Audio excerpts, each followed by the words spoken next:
guys, welcome to week number 5. So this week, again, we have 2 chapters that we're going to focus on, chapter 27 and chapter 50. Now, chapter 27 is going to be talking about your cardiovascular system, and chapter 50 is going to be talking about electrocardiograms, or EKGs. So let's take a closer look at each of those chapters. So chapter 27, again, is talking about the cardiovascular system. And the cardiovascular system consists of your heart, the blood vessels, and the blood. So let's go a little bit deeper into each of those topics so you get a better understanding of each. So let's start with the heart. Now the heart is responsible for the movement of blood through your body, providing oxygen and removing waste. The heart is a 4-chambered pump in the chest that is just off to the left side beneath your sternum. The left and right side of the heart are separated by a wall called the septum. The right side moves blood from the body to the lungs, and then the left side of the body moves blood from the lungs back to the body. There are 2 chambers in the top of the heart. They are called the atrium, and they're called left and right atrium, depending on what side. And then the lower 2 chambers are called your ventricles, left and right ventricle. Your heart also has 3 linings to it. It has the pericardium, the myocardium, and the endocardium. The pericardium is the outer lining of your heart. The myocardium is the middle layer of your heart, and the endocardium is the innermost lining of your heart. Now we're going to move on to blood vessels. Now blood vessels form a closed pathway that carry blood from the heart to all the cells of your body, then back to the heart again, kind of like just a big loop. Your blood vessels consist of arteries, veins, and capillaries. Now, you've already taken lab skills, so you know a little bit about each of these, but we're just going to kind of touch base again. So your arteries are vessels that carry blood away from your heart. They are elastic tubes with bands that expand with the pressure and then relax between heartbeats. Veins are thin-walled vessels that transport blood to the heart. So arteries take it away, veins bring it back. Because veins contain valves, that prevents the blood from flowing backwards, so that can push it back up to the heart. And capillaries. So those are your microscopic blood vessels. They carry oxygenated blood that comes from the arteries. That blood from your arteries then goes into the smaller arterioles, which are the branches off of arteries. The arterioles then flow into your capillaries, and then the capillaries are within your tissues. From there, the blood offloads the oxygen, so it gets rid of that oxygen and nutrients, and then it's going to pick up the waste materials from your cells. When it picks up the waste materials, the blood will then transport the carbon dioxide and those materials from the capillaries to the venules, and then the venules form into your veins that flow back up to your heart. And the last topic I want to talk about with the cardiovascular system is your blood. Now, blood is a type of connective tissue that is composed of blood cells and plasma. And your blood has 3 main functions. It transports, or transportation, regulation, and defense. So when we talk about transportation for blood, we said it a few times that blood travels from the heart to all of your tissues of the body, then back to your heart. It does that with that closed system. Regulation is when your blood actually helps to regulate your body temperature by absorbing the heat. and then it distributes that out to the rest of your body. And the defense. So your body actually produces white blood cells that will fight against pathogens or foreign objects and help you keep from getting sick. There are three main types of blood cells that your body has within it. You have red blood cells, white blood cells, and platelets. Again, these are not things that are new to you, as we did talk about them when we had lab skills together. So red blood cells are produced within your bone marrow. White blood cells are larger than your red blood cells, and they actually have a nucleus, but they also lack the hemoglobin, which makes them the white blood cells as opposed to red blood cells. And platelets are the fragments of larger cells that form within the bone marrow. Alright, so I'm going to transition now from chapter 27 to chapter 50 and explain to you why EKGs are important, as well as placement of EKG leads and what your role will be with that. So chapter 50, again, goes into that discussion of EKGs or ECGs, electrocardiograms. Medical assistants play a very important role when helping the physicians with diagnostic assessments of the cardiovascular system and disorders. Most medical assistants are responsible for obtaining a blood pressure reading and a pulse at every visit, which is helpful for providers. But when more specific cardiac information is needed, the EKG is performed.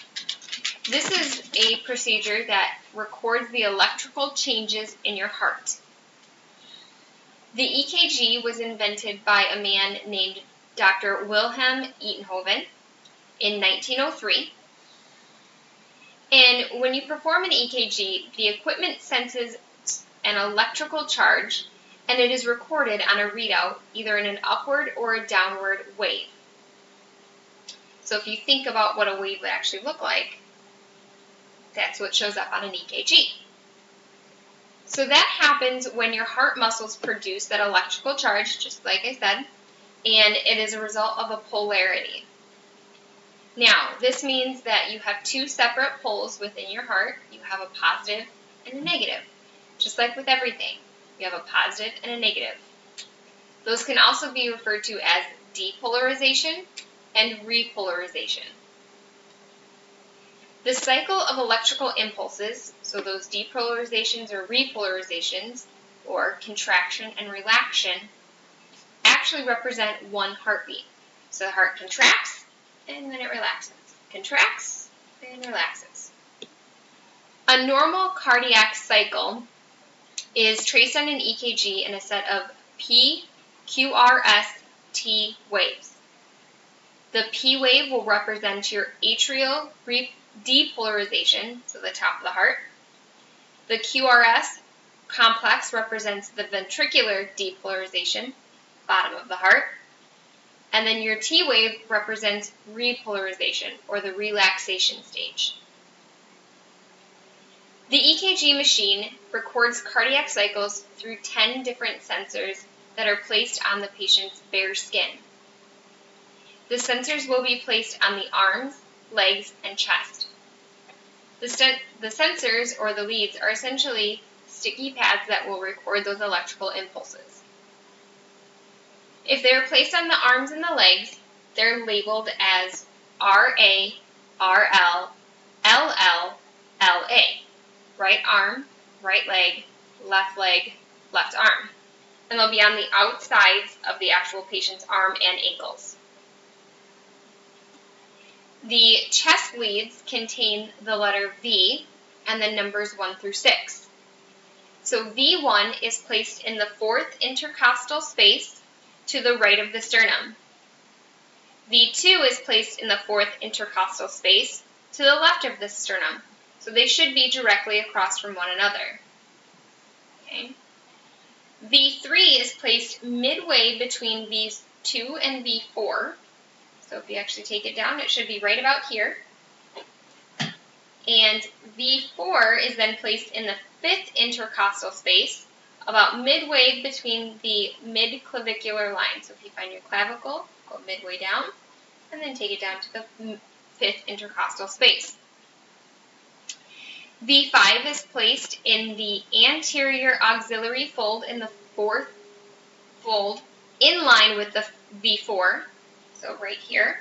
And then V6 is actually placed in the mid-axillary line, so the in line still with V4 and V5. So it kind of looks, if you look at it, kind of like a little round-shaped heart. So it's really important as a medical assistant to actually prepare your patient for an EKG. And there are a few rules to follow when you're doing this and instructing the patient. You want to instruct them first and foremost that they have to be bare from the waist up, so remove any clothing. For female patients, make sure that they also remove their bra and give them a gown to change into so that way they can stay covered. Male patients should also be offered a gown, but if they feel more comfortable not wearing it, that's not as detrimental as it would be if it was a female. Patients also need to remove any stockings or high socks, as we'll need to have access to their legs and ankles during this as well. You want to explain to the patient that they should lie flat on their back if they're able. If they're not able, have them in kind of a sort of a sitting position but lean back a little bit. And they need to remove all jewelry, especially metal jewelry, as it can interfere with the electrical currents of the heart. Alright, so this is where I'm going to stop for your overview of chapters 27 and 50. Please make sure that you read the chapters in full, as it will help you with future assignments, quizzes, and discussion posts. For this week, you do have one discussion post, which is about EKG troubleshooting. You will need to discuss one of the problems that can occur when you're performing an EKG, such as an artifact. You will need to list 2 different artifacts that can occur, and you're going to discuss what causes those artifacts, how they can be corrected. Please make sure your initial discussion post is posted by Tuesday at midnight, and that you have 2 classmate responses by Saturday at midnight. Also this week you have 1 written assignment, but this written assignment is 2 parts again, so please make sure that you complete both parts, submit both parts, and it all needs to be under 1 submission. For part 1, you will need to describe the different cardiac rhythms and arrhythmias that are listed within the written assignment description in Angel. So please make sure that you do all 6. For part 2, you will need to write a 2-page paper that explains how you will give patient instructions on Holter monitor placement. You'll also need to explain the importance of why these instructions are important, as well as why the patient should keep an active activity diary and what the importance of that is. Please remember that this written assignment is due Sunday by midnight. And lastly, this week you do have 1 quiz again. It will be over these 2 chapters, so we're looking at the cardiovascular system for this exam. Please make sure that you are coming to class prepared, as we will do a quiz review. Your quiz is 15 minutes long with 15 multiple choice questions, and you will have to submit that Sunday by midnight. Alright guys, that's really all I have for you this week. Have a wonderful week, and I will see you Tuesday. Bye-bye.